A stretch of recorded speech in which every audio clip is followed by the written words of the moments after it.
আসসালামু আলাইকুম everyone, welcome back to my channel Nasma kitchen. যে যেখান থেকে দেখতেছেন আশা করি সবাই ভালো আছেন। আজকে আমি আপনাদের সাথে শেয়ার করব ফুলকো ফুলকো নরম তুলতুলে তেলের পিঠা বা পোয়া পিঠা। অনেকেরই তেলের পিঠা ফুলতে চায় না। আমার এই রেসিপিটি একবার দেখলে যে কেউ নরম তুলতুলে ফুলকো তেলের পিঠা বা পোয়া পিঠা বানিয়ে নিতে পারবেন। কোনো কিছুই স্কিপ না করে ফুল ভিডিও দেখার অনুরোধ রইল। আর ভালো লাগলে অবশ্যই চ্যানেলটিতে লাইক, কমেন্ট, শেয়ার এবং সাবস্ক্রাইব করে পাশে থাকা বেল আইকনটি বাজিয়ে দিবেন। আজকের এই তেলের পিঠাটা আমার খালামণি বানাবে আর আমি আপনাদের সাথে শেয়ার করব। আশা করি আপনাদের সবার ভালো লাগবে। আর ফুল ভিডিও দেখার চেষ্টা করবেন, তাহলেই পারফেক্ট পিঠা বানাতে পারবেন।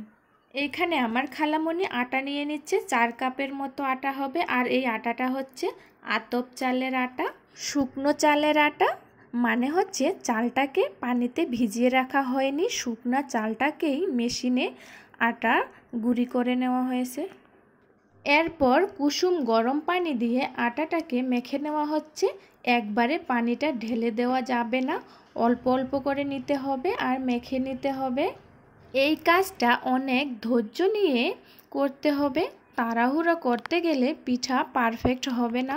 তেলের পিঠার এই ডোটা যদি পারফেক্টভাবে বানাতে না পারেন, তাহলে তেলের পিঠা তেলে দেওয়ার সাথেই টাইটানিক জাহাজের মতো এমন ডুবে যাবে, কোনোদিনও আর উপরে ভেসে উঠবে না। একবারে সব আটা দিয়ে দিবেন না, যখন লাগবে তখন একটু একটু করে দিয়ে দেবেন আর মেখে নেবেন। এখানে আমাদের আটার পরিমাণটা একটু বেশি হয়ে গেছে। আমাদের পরিবারে ঈদের ছুটিতে সব কাজিনরা, খালামণিরা, ফুপিরা সবাই একখানে হয়েছি। এই জন্য অনেক পিঠা বানিয়ে সবাই একসাথে মজা করে খাবো। আর সবাই মিলে একসাথে এইভাবে মজা করে পিঠা খাওয়ার মজাই কিন্তু আলাদা। অনেকক্ষণ ধরেই আমার খালামণি হাত দিয়ে এইভাবে আটাগুলাকে মেখে নিচ্ছে। আর এইভাবেই মেখে নিতে হবে অনেকক্ষণ ধরে, হাতের ব্যথা ধরে যেতে পারে, তাও মেখেই নিতে হবে, পিঠা যেহেতু পারফেক্ট বানাতে হবে। এরপর দিয়ে দিচ্ছে আমার খালামণি কালো জিরা। আপনারা চাইলে স্কিপ করতে পারেন, কিন্তু দিলে ভালোই লাগে খেতে। আর এই কালো জিরা আমাদের শরীরের জন্য অনেক উপকারী। তেলের পিঠার এই ব্যাটারটা আমার খালামণি ভাপা পিঠার যে আমরা ঝুরি করে নেই, ঠিক সেই রকমভাবেই আগে একটু পানি দিয়ে এইভাবে মেখে নিচ্ছে। এরপর দিয়ে দিচ্ছে চিনি। এখানে 1 কেজি চিনি আছে আর এই সবটাই আমার খালামণি ব্যবহার করবে। আপনারা আপনাদের পরিমাণ মতো চিনি দিয়ে দিবেন, যে যেমন মিষ্টি খেতে পছন্দ করেন। মিষ্টির পরিমাণটা একটু বেশি দিলে ভালোই হয়, পিঠা ফুলতে সাহায্য করে। অনেকক্ষণ ধরে মেখে নেওয়ার পর এক পর্যায়ে আসে দেখবেন হাতে দলা দলা পাকে আসতেছে আর চিটা চিটা হয়ে গেছে, তাহলে বুঝে যাবেন মেখে নেওয়া হয়ে গেছে। আর মেখে নিতে হবে না। এই তেলের পিঠা বানানো দেখে যতটা সোজা মনে হয়, এতটাও কিন্তু সোজা না। এই কাজটা অনেক কঠিন আর সবাই পিঠা বানাতেও পারে না পারফেক্টভাবে। অনেকের পিঠাই ফুলে না, নরম হয় না, শক্ত শক্ত হয়। মেখে নেওয়ার এক পর্যায়ে এখন দিয়ে দিচ্ছে পানি। আর এই পানিটা হচ্ছে ঠান্ডা পানি, অল্প করে দিয়ে দিতে হবে আর মেখে নিতে হবে। আবারও অনেকটা সময় নিয়ে ব্যাটারটা মেখে নিতে হবে, পিঠা ভেজে নেওয়ার সময় যেন ভিতরে কাঁচা না থাকে। আমাদের দিনাজপুরে এই পিঠাটাকে তেলের পিঠা বা পোয়া পিঠা নামেই পরিচিত। কার কার অঞ্চলে এই পিঠা কী নামে পরিচিত অবশ্যই কমেন্টে জানাবেন। আমি এই পিঠা খেতে অনেক পছন্দ করি, আর কার কার খেতে এই পিঠাটা ভালো লাগে অবশ্যই সেটাও কমেন্টে জানাবেন। আমার চ্যানেলে নতুন যদি কোনো বন্ধু আসে থাকেন আর যদি একটু হলেও এই রেসিপিটি আপনাদের উপকারে আসে, তাহলে অবশ্যই চ্যানেলটি সাবস্ক্রাইব করে পাশে থাকা বেল আইকনটি বাজিয়ে দিবেন। আর যারা আমার বন্ধু হয়ে আছেন তাদের প্রতি রইল আমার অনেক অনেক ভালোবাসা ও অভিনন্দন। আবারও ঠান্ডা পানি দিয়ে দিচ্ছে আর মেখে নিচ্ছে। অনেকেই বলতে পারেন ঠান্ডা পানি দিয়ে আবার পিঠা ফুলবে। অবশ্যই ফুলবে। ঠান্ডা পানি দিয়ে এই ব্যাটারটা শেষে করে নেওয়া হয়েছে।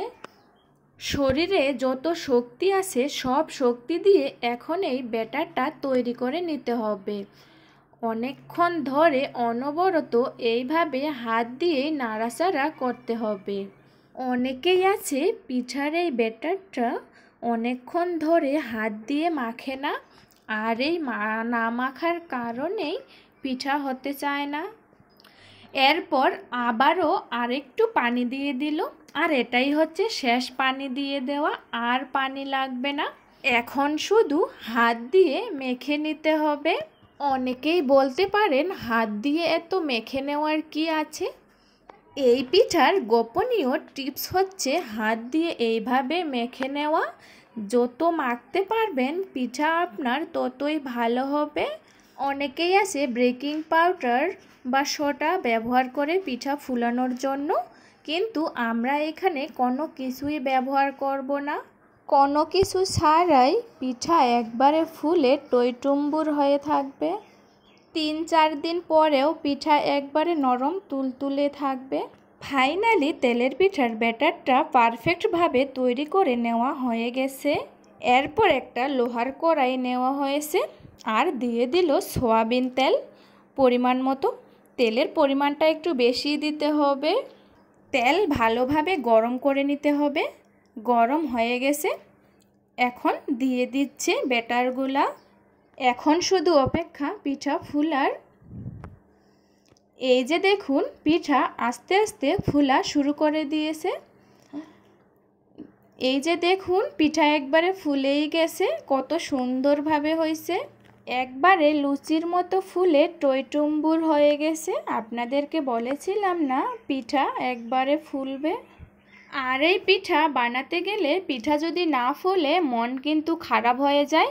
আর এই আমাদের পিঠাগুলো দেখুন কত সুন্দরভাবে ফুলে যাচ্ছে, আর দেখেও ভালো লাগতেছে। বন্ধুরা, আপনারাও অবশ্যই আমাদের এই রেসিপিটি ফলো করে পিঠা বানাতে পারেন। আশা করি আপনাদেরও পিঠা এইরকমভাবেই ফুলবে আর নরম তুলতুলে হবে। আশা করি সবার ভালো লাগবে। আমাদের একটা পিঠাও নষ্ট হয়নি। প্রথম থেকেই সব পিঠাই খুব সুন্দরভাবে হয়েছে, নরম তুলতুলে, এবং সব পিঠাই ফুলছে। একটা প্লেটে পরিবেশন করে নিলাম। দেখুন কতটা সুন্দর আর লোভনীয় লাগতেছে। এই পিঠা খেতে পছন্দ করে না এমন কোনো মানুষ বাংলাদেশে নেই। সবার এই পিঠা অনেক পছন্দ হয়। আমার সব বন্ধুদের পিঠা খাওয়ার দাওয়াত দিলাম, অবশ্যই আসবেন। আমার খালাতো বোন পিঠাগুলোকে কাটতেছে, আর এই পিঠাগুলো অনেক বড় বড়, কেটে খেলে বেশি মজা হয়। আর দেখুন ভিতরেও কোনো কাঁচা কাঁচা নাই, একবারে সুন্দরভাবে হয়েছে। আর একটা পিঠা কাটলেই 1 প্লেট হয়ে যায়। পুরো পরিবার মিলে সবাই একসাথে বসে অনেক গল্প আর আড্ডার মাধ্যমে এই পিঠাগুলোকে খেয়ে শেষ করেছি। আজকে এখানেই শেষ করলাম। আবার দেখা হবে নতুন কোনো রান্নার রেসিপি নিয়ে। ততক্ষণে সবাই ভালো থাকবেন, সুস্থ থাকবেন, আর আমাদের জন্য সবাই দোয়া করবেন। আল্লাহ হাফেজ। আসসালামু আলাইকুম।